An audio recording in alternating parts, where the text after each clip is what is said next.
નમસ્કાર મિત્રો, જીપી સિરીઝમાં આપનું સ્વાગત છે। મિત્રો, ખેડા પટેલવાડી ખાતે એક લૌકિક પ્રસંગમાં આપણે ગયા હતા। ત્યાં આપણે આ ઋણ અદા રથ જોયો। એક ગાડી છે, નરેન્દ્રભાઈના પોસ્ટર ને બેનર ને ફોટો ને બધું લગાવેલું છે। એટલે આપણે એની તપાસ કરી તો જાણવા મળ્યું કે આ ગાડી ઋણ અદા રથ છે। અને ટૂંક સમયમાં એક લોક સંપર્ક જનસંપર્ક કાર્યક્રમ કાણેટીના વાઘેલા પ્રદીપસિંહ સુરસીજી દ્વારા આ એક જનસંપર્ક અભિયાન શરૂ કરવામાં આવનાર છે। આપણે વાઘેલા પ્રદીપસિંહજીને મળ્યા હતા અને એમણે આ વિશે આપણે માહિતી પણ થોડી આપી છે, આપણે આગળ જણાવીશું। અને તેમના જણાવ્યા પ્રમાણે અયોધ્યા ખાતે નરેન્દ્રભાઈની પ્રતિમા પ્રસ્થાપિત કરવા માટે આ એક અભિયાન શરૂ કરાયું છે। અને આ જે રથ છે તમે જુઓ, અહીંયા અલગ અલગ ભાષાઓમાં બેનરો બનાવવાના છે, એ પણ જોવા મળે છે। આ ગુજરાતીમાં છે, બાજુમાં અંગ્રેજીમાં છે લખાણ, એની બાજુમાં હિન્દીમાં છે, અને અન્ય ભારતની અન્ય રાજ્યોની ભાષા જે છે એમાં પણ બેનર પોસ્ટર તૈયાર કરાયા છે। એટલે આગામી સમયે ગુજરાત પછી સમગ્ર દેશમાં આ અભિયાન ચલાવવાનો એમનો એક પ્રોગ્રામ છે। અને આપણે એમને પણ મળીશું। અને એમના જણાવ્યા પ્રમાણે સૌરાષ્ટ્રના આપણા સુપ્રસિદ્ધ સોમનાથ મહાદેવના પુનરોદ્ધાર માટે સરદાર વલ્લભભાઈ પટેલે જે સરસ ભગીરથ કાર્ય કર્યું છે અને એમની પ્રતિમા, એમના કાર્યને બિરદાવવા એમની પ્રતિમા જે સોમનાથમાં લગાવાઈ છે, એ રીતે જ આપણા ભવ્ય રામ મંદિર હમણાં બન્યું છે। તો એ રામ મંદિર બનાવવા માટે મુખ્ય શ્રેય નરેન્દ્રભાઈને આપી શકાય। અને તેથી જ અયોધ્યા ખાતે નરેન્દ્રભાઈની પૂર્ણ કદ પ્રતિમા પણ લગાવવી જોઈએ। વાઘેલા પ્રદીપસિંહ શિવ ભક્ત છે અને એમણે સરસ મહાદેવ બનાવ્યું છે, અને એમના બા અને બાપુજી માતા પિતાના નામ સાથે જોડીને મહાદેવ બનાવાયું છે। અને તેઓ શિવ ભક્ત અને રાષ્ટ્રવાદી છે। બાજુમાં વિજયસિંહ મહિડા છે, ખેડાના આપણા સામાજિક આગેવાન છે, ખેડૂત અગ્રણી છે। બાજુમાં જયેશભાઈ ફોટોગ્રાફર છે, અને આ ધર્મેન્દ્રભાઈ છે। હવે આપણે પ્રદીપસિંહજીને જે સાંભળીશું એમના રથ અને એમના આગળના આયોજન વિશે। પ્રદીપસિંહજી: હું પ્રદીપસિંહ વાઘેલા, મેમનગર, કાણેટી, એ બે ગામ મારા છે।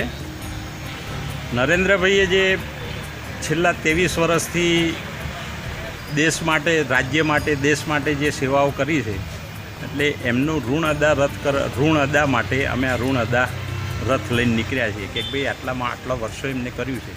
500 વર્ષ પછી જ્યારે અયોધ્યામાં રામની સ્થાપના કરી અને આવડું મોટું કામ કર્યું છે, તો જેમ સોમનાથમાં સરદાર વલ્લભભાઈ પટેલનું સ્ટેચ્યુ મૂકાયું સોમનાથમાં, એમ અયોધ્યામાં બી જે આમને નવનિર્માણ કરીને જબરજસ્ત સ્થાપના કરી છે, તો મોદી સાહેબની બી ત્યાં એક પ્રતિમા મુકાય, એના માટેનું મારું અભિયાન છે। અને એક મૂર્તિ એમની વડનગરમાં મોટી પ્રસ્થાપિત થાય, એના માટે અમે આ લોક અભિયાન લઈને નીકળીએ।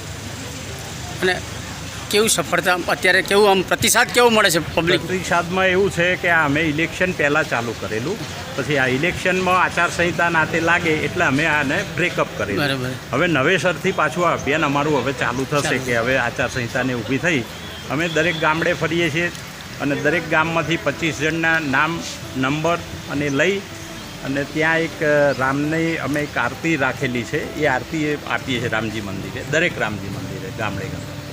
આ અમારું સાણંદ તાલુકાનું અભિયાન ચાલુ હતું।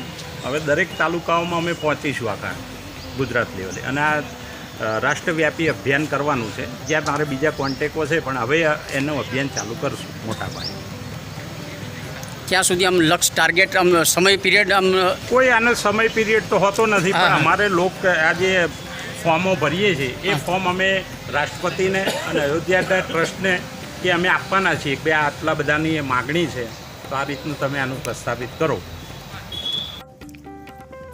ગુજરાતમાં જ્યારે નરેન્દ્રભાઈની સરકાર હતી અને અત્યારે દિલ્હીમાં કેન્દ્રમાં નરેન્દ્રભાઈની સરકાર છે, ત્યારે આપણે સૌ જોઈ રહ્યા છે કે તમામ દેવસ્થાનો ધીરે ધીરે ભવ્યથી ભવ્ય બની રહ્યા છે, પુનરોદ્ધાર થઈ રહ્યો છે, અને અયોધ્યા એ પૈકીનું મુખ્ય મંદિર છે। અને હવે વિજયભાઈ મહિડા પાસેથી કેટલીક વાતો જાણીએ। વાઘેલા જે અમારા વાણિજ જમાય છે અને વર્ષોથી સામાજિક કાર્યો, રાજકીય અને મેમનગરના કારોબારી અધ્યક્ષ તરીકે પણ રહી ચૂક્યા છે, અને અત્યારના હાલના સીએમ ભૂપેન્દ્રભાઈ એમની પણ સાથે કામ કર્યું છે। અને સૌપ્રથમ તો માનનીય શંકરસિંહ વાઘેલા બાપુ રાજપાની સ્થાપના કરી તે વખતે અમદાવાદ જિલ્લાના યુવા મોરચાના પ્રમુખ હતા, અને અને એમની પ્રગતિ દિને દિન વધતી જાય છે અને સામાજિક કાર્ય સાથે હંમેશ સેવા આપી રહ્યા છે અને માનનીય નરેન્દ્ર મોદી સાહેબની પ્રતિમા સ્થાપિત થાય એના માટે અત્યારે એમનું અભિયાન ચાલી રહ્યું છે અને ગામે ગામ ફરી બધાના અભિપ્રાયોને ફોર્મ ભરી રહ્યા છે અને બહુ સુંદર કાર્ય કરી રહ્યા છે. તો મિત્રો આ કાણેટી અને મેમનગરના વાઘેલા પ્રદીપસિંહ છે અને નરેન્દ્રભાઈ મોદીની પ્રતિમા અયોધ્યામાં પ્રસ્થાપિત થાય તે માટે જનસંપર્ક માટે આ ઋણ અદા રથ લઈને નીકળ્યા છે. આગામી સમયે ગામે ગામ સંપર્ક કરશે. હવે આનો વિડીયો આપણે શેર કર્યો છે. આ વિડીયો આપને ગમ્યો હોય તો એને લાઈક કરો, શેર કરો અને જીપી સિરીઝ ચેનલ સબસ્ક્રાઈબ કરો. જય શ્રી રામ.